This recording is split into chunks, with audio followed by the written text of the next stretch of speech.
예, 반갑습니다. 아리안의 문영석입니다.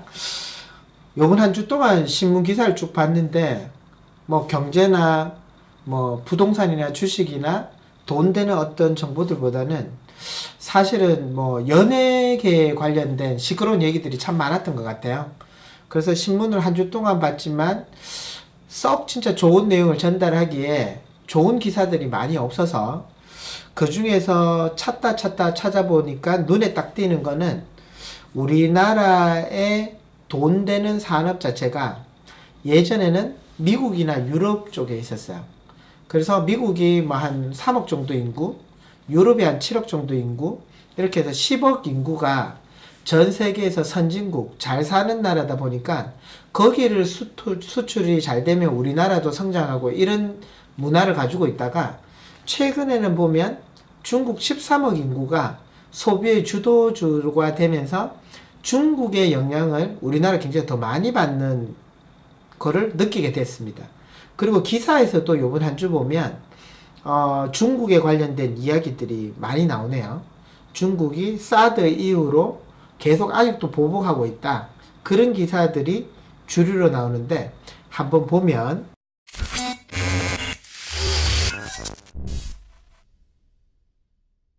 이번 주는 한 두 가지 정도 있는 것 같아요. 뭐 둘 다 중국에 관련된 얘기인데 우리나라는 예전에는 제품을 만들어서 미국이나 유럽 쪽으로 이제 수출을 했죠. 근데 최근에는 중국이나 동남아 쪽으로 비중을 많이 쳐줘요. 특히 중국인데 거기에 관련된 기사들을 몇 가지 보겠습니다. 수요일 기사인데요. 3월 13일 날 경제신문 1면에 났는 기사인데 롯데가 제과 음료 사업도 중국서 철수한대요. 전 세계 인구가 70억 인구인데 중국이 13억 인구죠. 인도가 13억 인구. 전 세계에 26억이니까 한 3분의 1이 여기에 있어요. 인도는 아직 뭐 GDP라든지 이런 게 아직 낮기 때문에 소비성이 조금 떨어지죠. 근데 이제 중국 같은 경우는 이제 경제 대국으로 부상되면서 소비도 엄청 커졌어요. 지금 이제 롯데가 제과나 음료를 중국에 들어갔는데 사드 2년 여전히 풀리지 않는 중국의 보복이라고 해서 중국이 지금 롯데가 마트가 110개 있었어요. 110개가 모두 매각 폐점 당했어요. 백화점이 3개 있었는데 3개 다 매각 폐점. 식품코 부분에는 롯데제과가 공장 3개 중에 한두 개가 매각, 그 다음 또 롯데칠성이 3개 공장 중에 한두 개가 매각 추진 중이래요. 그래서 중국이 롯데에 있어서는 철저하게 이제 다 이렇게 막아버리는 거죠. 그러면서 중국의 보복이 두렵다. 그래서 모든 업체들을 다 철수한다. 뭐 이런 기사가 1면에 나와 있습니다. 또 하나는 끝나지 않은 사드 보복이라고 해서 뉴욕화 안 오고 한한령 찔끔 풀고 중국이 이렇게 옹졸한지 몰랐다. 이렇게 크게 나와 있어요. 기사가. 중국인들이 입국을 해서 명동에 사람이 많으면 매출이 늘어난다. 화장품 매출이, 그죠? 근데 안 들어오면 매출이 줄고 명동이 죽는다. 뭐 이런 기사들은 뉴스는 보신 걸로, 그죠? 기억이 나는데 2016년도만 해도 중국인이 입국자 수가 800만 명 정도, 800만 명 정도였는데 사드 보복이 일어나는 그 해에 반틈 줄어서 400만 명, 작년이 470만 명, 올해는 40만 명 정도 들어왔대요. 그래서 온라인 여행 판매 전세기 단체 비자 불허, 산불 체제는 아직 여전하다.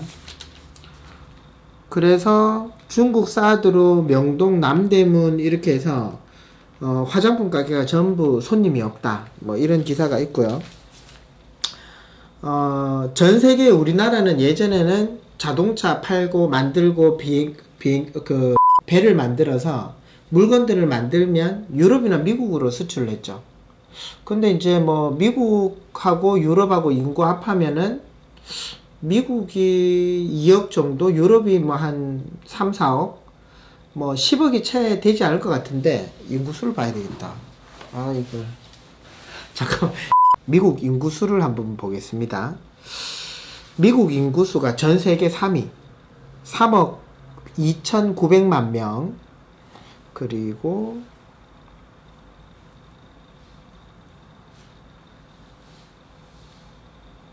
유럽 인구가 7억 명. 그러면 미국하고 유럽 합해서 한 10억 인구죠. 거기에다가 우리나라는 이렇게 수출을 했어요. 근데 이제 중국 13억 인구가 이제 제조로 급부상하면서 전부 다 GDP가 오르고 이러면서 소비 주도국으로 발돋움했죠. 그래서 중국이 13억이 넘으니까 우리나라가 더 이상은 미국하고 유럽보다는 중국 쪽으로 더 집중하게 되는 것 같아요. 근데 이제 중국이 이제 사드 사건이 있고 나서부터 매출이 이렇게 급감하게 된 거죠.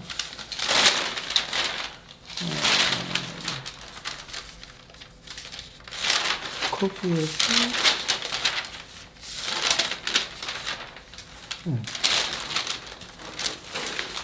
그런데 3월 14일자 신문에는 이런 기사가 있습니다. 2월 중국 영화관 수입 미국의 3배, CJ CGV 중국 실적도 역대 최대. CGV 중국 사업이 역대 최대 실적을 냈다. 매출이 3,675억으로 전년 대비 8.6%, 영업이익은 200억으로 47.1% 성장을 했대요. 3년간 중국에서 매년 20개의 극장이 신설된다. 이 기사를 보면서 CGV가 사업을 참 잘하고 있다는 생각이 들어요. 2015년도에 처음 진출을 했는데 영화관 수는 63개, 스크린 수는 503개였어요. 2015, 16, 17, 18, 19, 4년 만에 영화관은 120개로 배 늘었고요. 스크린 수는 949개. 우리나라의 CJ, CGV 스크린 수가 1000개가 조금 넘는다고 보면 우리나라 영화 스크린 수만큼 중국에 진출이 되어 있는 거죠. 그래서 CGV가 중국이 사드로 인해서 전부 다들 좀 이렇게 고전하고 있는데도 사업을 잘하고 있다. 이렇게 보여져서 CGV, 저는 이제 이번 한 주 동안 보면서 느끼는 거는, 신문을 보면서 느끼는 건, 중국 때문에 모든 사업이 좀 어려운데 유독 빛나는 회사가 있다면 CJ CGV네. 그래서 CJ CGV를 조금 분석해 볼 것 같아요. 영화 산업이라는 게 이런 것 같아요. 예전에 저희 어릴 때는, 저는 대구에 있으니까, 대구에는 이제 동성로라는 시내에 영화관이 한 3개 있었던 것 같아요. 제 기억에.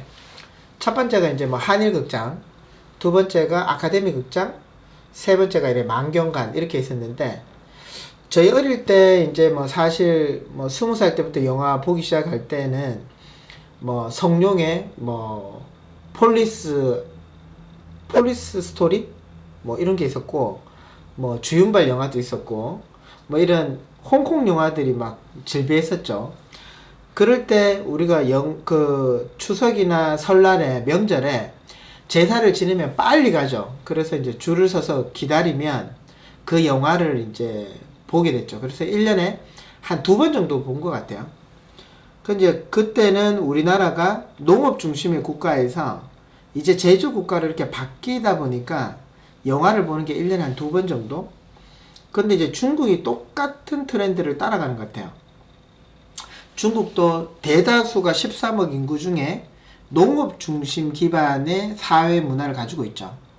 그래서 대가족 위주의 삶을 살다가 상해라든지 베이징이라든지 이런 큰 도시들이 제조 도시로 바뀌면서 젊은 사람들이 거기 가서 돈을 벌기 시작했죠. 돈을 벌고 나면 우리하고 이제 똑같은 삶을 사는 거죠. 저희가 지금 뭐 사실 영화는 좀 문화 산업이니까 주말에 영화 보고 밥 먹고 차 마시고 뭐 이렇게 많이 하잖아요. 이런 소비를 이루는 것처럼 중국도 이제 그렇게 가다 보니까 우리나라 인구는 5천만 인구. 그래서 CGV가 올 한 해 동안 우리나라에서 판매했던 그 영화 수를, 관객 동원 수를 보면 1억 1000명 정도예요.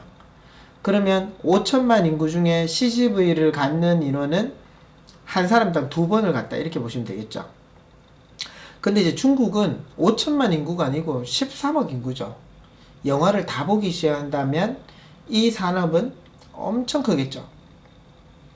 물론 뭐 넷플릭스라든지 이런 컨텐츠 산업이 계속 성장한다면 속도는 조금 그거 하겠지만, 집에서 보는 문화랑 영화관 나가면서 거기에서 영화를 보고 밥 먹고 차 마시는 이런 문화 컨텐츠는 앞으로 계속 존재한다고 보면 CGV는 공부해봐도 좋을 것 같아요.